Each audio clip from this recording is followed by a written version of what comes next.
Second reading is a reading from the letter of St. Paul to the Ephesians.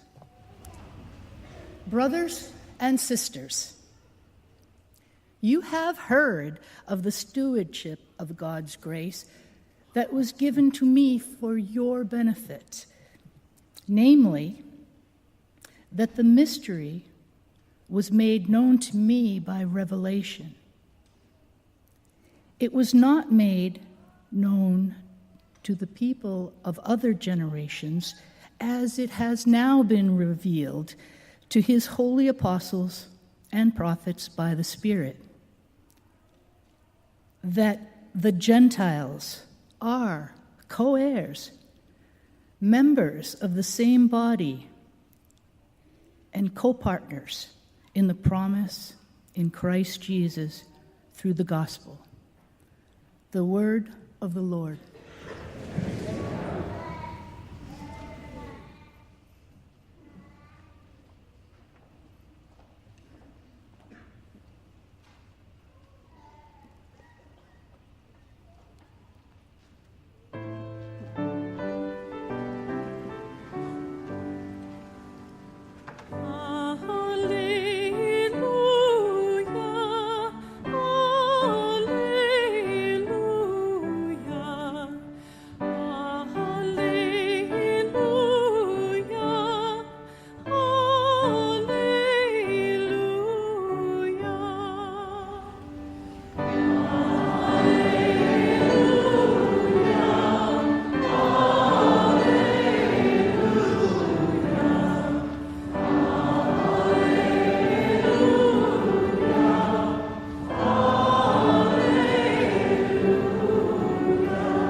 It's rising, and have come to do him homage. Alleluia, alleluia,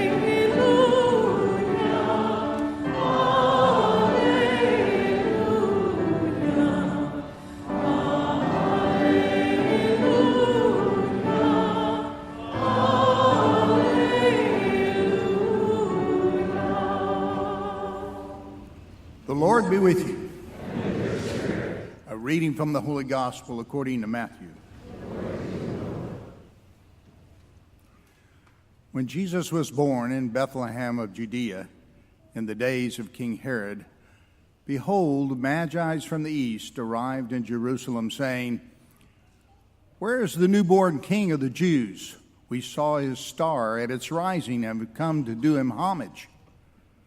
When King Herod heard this, he was greatly troubled, and all of Jerusalem with him. Assembling all the chief priests and scribes of the people, he inquired of them where the Christ was to be born. And they said to him, "In Bethlehem of Judah.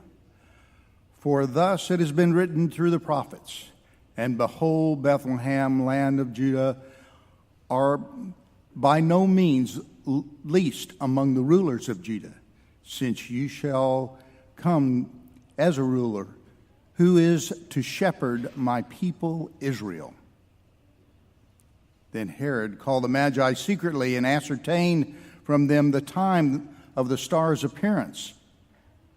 He sent them to Bethlehem and said, "Go, search diligently for the child. When you have found him, bring me word that I too may go and do him homage." After their audience with the king, they set out, and behold, the star that they had seen at its rising preceded them, until it came and stopped over the place where the child was. They were overjoyed at seeing the star, and on entering the house, they saw the child with Mary, his mother. They prostrated themselves and did him homage. Then they opened their treasures and offered him his gifts of gold, frankincense, and myrrh. And having been warned in a dream not to return to Herod, they departed for their country by another way. The Gospel of the Lord.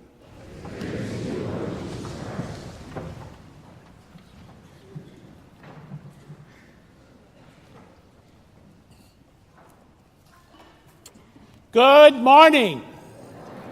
Well, there is so much in this gospel and these readings today that if I go over time, please forgive me, okay? Please forgive me, Lord, that I've knocked over the gospel book, okay? Okay. One of the things that first I want to mention to you, if you noticed, in the gospel reading, it says when the Magi went to the house. Didn't say when they went over to the barn or the wherever the animals were, they went to the house. And I want you to notice that because I had told you before that the length of time, every time when we talk about the nativity, we always see, where Jesus is born, and the next day the Magi are there presenting gifts. It didn't happen that way. It is expected. Scholars will look at it, and they think that it's probably, you're talking about somewhere between a year and a half or so after the birth of Jesus that the Magi appear. And the reason for it is that Herod, when he sends off to massacre the children in Bethlehem, it is from age 2 and younger. So there is a lengthy period of time. And as I mentioned to you before, they came to Bethlehem for the census. We don't know how long that census took. And so obviously Mary and Joseph had found a place to live and survive for a while. So we hear that understanding there. I want to mention something about the first reading, Isaiah. In Isaiah, we hear this occurs shortly after the Jewish people are exiled to Babylon. They've been freed. Isaiah is turning to them and saying, you're going back to ruin. Jerusalem is completely in ruin. The temple's gone. Everything else is. And he says it will one day be a tremendous place, and in that it will be noted. It will be noted. And people from all over the world will bring their gifts. And it relates so much to what the Magi do. Where do they go? They immediately go to Jerusalem. Where is the newborn king? We have gifts for him. So we hear that understanding, that connection. Also, in the second reading, we hear that all of a sudden, in the New Testament, we're turning around and saying, and which is one of the major purposes of this passage and the Gospel of Matthew, is to point out that Jesus is born not just for the Jewish people. He is born for the whole world. And we heard that in the second reading today. And of course, the whole story it only appears in the Gospel of Matthew, is it says the whole story is about the Magi come from all over the world to offer gifts to the King of the Jews, Judea. Well, the story goes, of course, they go to King Herod. What's King Herod? He's the king of Judea. So how would you like the king of Judea, all of a sudden, all these people from, these people, great people from elsewhere coming in and saying, we want to see the new king of the Jews. Wouldn't you be mad? Uh-huh. You go to the president today and say, hey, I want to see the new president. It's not you, So you would get people mad. And so, of course, we hear the story. And this is very important in the sense that the whole understanding is that they're coming from all over the world. And they come to Jerusalem to ask where this occurs. Excuse me. I want to mention something else. As I said at the beginning of Mass, this is often referred to as the three kings. It's always the wise men. In fact, like yesterday, Father Benjamin was asking me, he says, what are you going to preach on? I said, the three wise men. And he says, is that us? And it's not, the terms are all different, but the whole idea is that they obviously were people, there are several, the scholars talk about, there are several other religions that were in the area, in the Middle Eastern area, and one of them was noted for their astrology and their, I always tease because I think they were all coming from Sedona, Arizona, where the big vortex is and everything else, and they're reading tea leaves and all sorts of crystals and everything else. But the message is that they were people who studied, and they recognized that the world was a lot smaller than many others thought. And so they come and recognition and learning, having learned some of what the scriptures say. Well, the most important thing is one of the most important things that we recognize is that these magi are there, they're in the gospel reading to point out that Jesus comes for all people.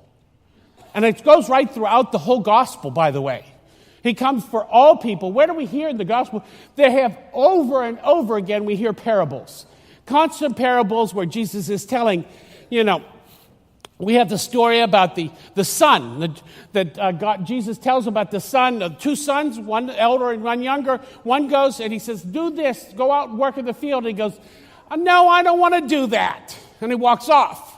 And the second son he goes to and he says, walk out, go out and work in the field. And he says, yes, I'll do it. And of course, the first son thinks, well, maybe I should, and goes out and does work in the field. The second son says, oh, yeah, I'll do it, and goes off and does whatever he wants. And the whole message, of course, is that if we are to believe, the parable is to emphasize that if we are to believe, we are to respond and act upon it. That's what this reading is about.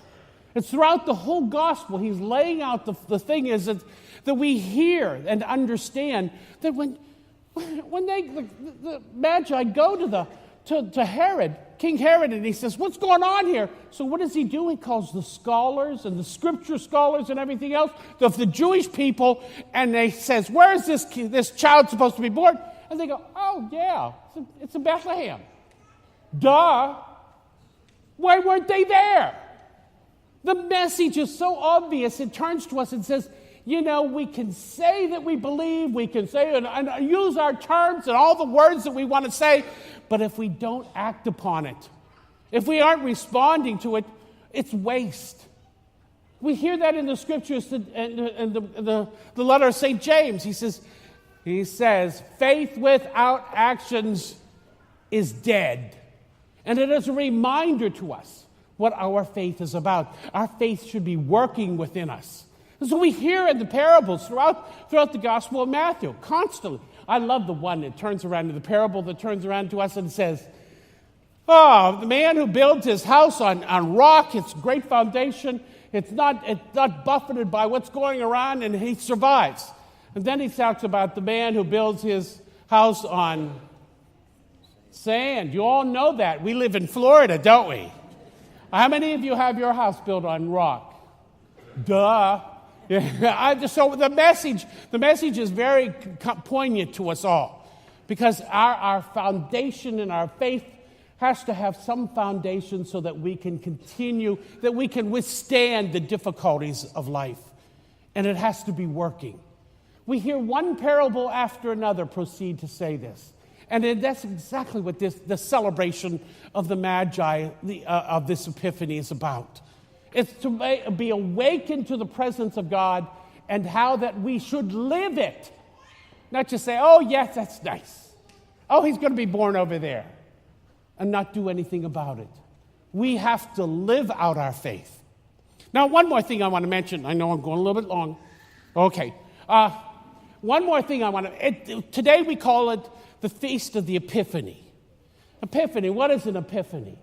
Well, I always think about the cartoons, remember? I know, that's where I'm based down to. The cartoons where the mouse is following, they're running after the cat or whatever, and all of a sudden one of them has this great idea, and all of a sudden you see this little bling, little exclamation mark over their head,